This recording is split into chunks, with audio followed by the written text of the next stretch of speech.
Okay, we're going to do chapter 7 and 8 today. Chapter 7 is called Bad News. Wilbur liked Charlotte better and better each day. They have an interesting friendship, don't you think? Her campaign against insects seemed sensible and useful. Hardly anybody around the farm had a good word to say for a fly. Flies spent their time pestering others. The cows hated them, the horses detested them, the sheep loathed them. Mr. and Mrs. Zuckerman were always complaining about them and putting up screens. Wilbur admired the way Charlotte managed. He was particularly glad that she always put her victim to sleep before eating it. "It's real thoughtful of you to do that, Charlotte," he said. "Yes," she replied in her sweet musical voice. "I always give them an anesthetic so they won't feel pain. It's a little service I throw in." And an anesthetic is like a medicine that doctors use for surgery so that you can't feel anything. And spiders have it too. As the days went by, Wilbur grew and grew. He ate 3 big meals a day. He spent long hours lying on his side, half asleep and dreaming pleasant dreams. He enjoyed good health and he gained a lot of weight. One afternoon, when Fern was sitting on her stool, the oldest sheep walked into the barn and stopped to pay a call on Wilbur. "Hello," she said. "Seems like you're putting on weight." "Yes, I guess I am," replied Wilbur. "At my age, it's a good idea to keep gaining." "Just the same, I don't envy you," said the old sheep. "You know why they're fattening you up, don't you?" "No," said Wilbur. "Well, I don't like to spread bad news," said the sheep, "but they're fattening you up because they're going to kill you. That's why." "They're going to what?" screamed Wilbur, and Fern grew rigid on her stool. "Kill you. Turn you into smoked bacon and ham," continued the old sheep.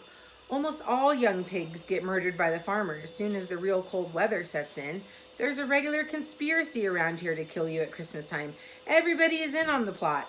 Lurvy, Zuckerman, even John Arable." "Mr. Arable?" sobbed Wilbur. "Fern's father?"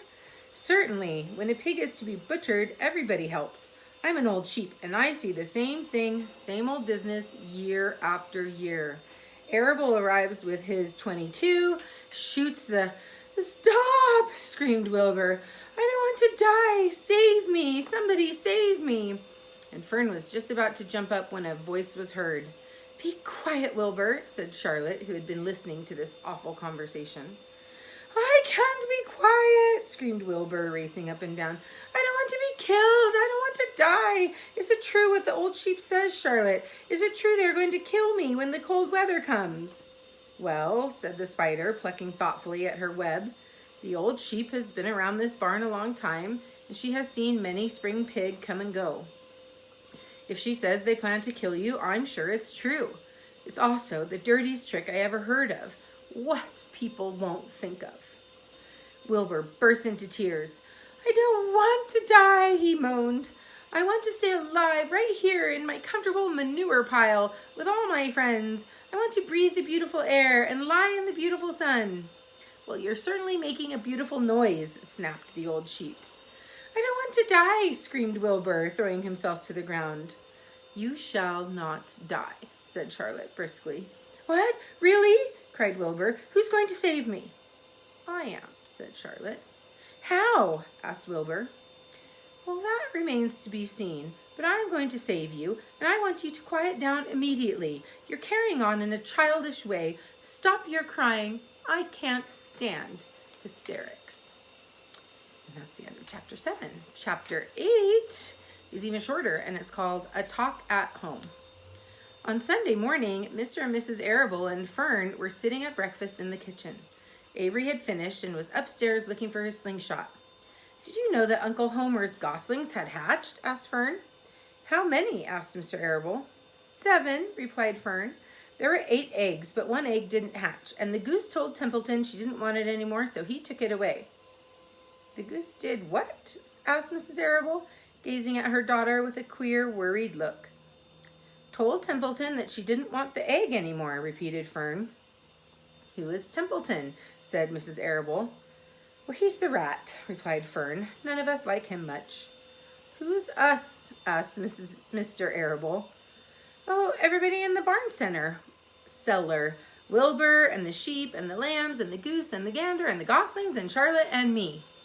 Charlotte, said Mrs. Arable. Who is Charlotte?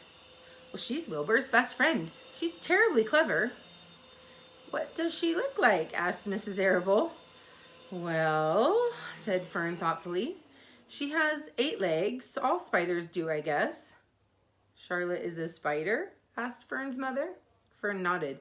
A big gray one. She has a web across the top of Wilbur's doorway and she catches flies and sucks their blood. Wilbur adores her. Does he really? Said Mrs. Arable rather vaguely. She was staring at Fern with a worried expression on her face. Oh, yes, Wilbur adores Charlotte, said Fern. Do you know what Charlotte said when the goslings hatched? I haven't the faintest idea, said Mr. Arable. Tell us. Well, when the first gosling stuck its little head out from under the goose, I was sitting on my stool in the corner, and Charlotte was on her web, and she made a speech. She said, I am sure that every one of us here in the barn cellar will be gratified to learn that after 4 weeks of unremitting effort and patience on the part of the goose, she now has something to show for it. Don't you think that was a pleasant thing for her to say? Well, yes, I do, said Mrs. Arable. And now, Fern, it's time to get ready for Sunday school, and tell Avery to get ready. And this afternoon, you can tell me more about what goes on in Uncle Homer's barn. Aren't you spending quite a lot of time there? You go there almost every afternoon, don't you? I like it there, replied Fern. She wiped her mouth and ran upstairs. After she had left the room, Mrs. Arable spoke in a low voice to her husband. I worry about Fern, she said. Did you hear the way she rambled on about the animals, pretending that they talked? Mr. Arable chuckled. Maybe they do talk, he said. I've sometimes wondered. At any rate, don't worry about Fern. She's just got a lively imagination. Kids think they hear all sorts of things. Just the same, I do worry about her, replied Mrs. Arable. I think I shall ask Dr. Dorian about her the next time I see him. He loves Fern almost as much as we do, and I want him to know how queerly she's acting about that pig and everything. I don't think it's normal. You know perfectly well animals don't talk. And Mr. Arable grinned. Well, maybe our ears aren't as sharp as Fern's, he said.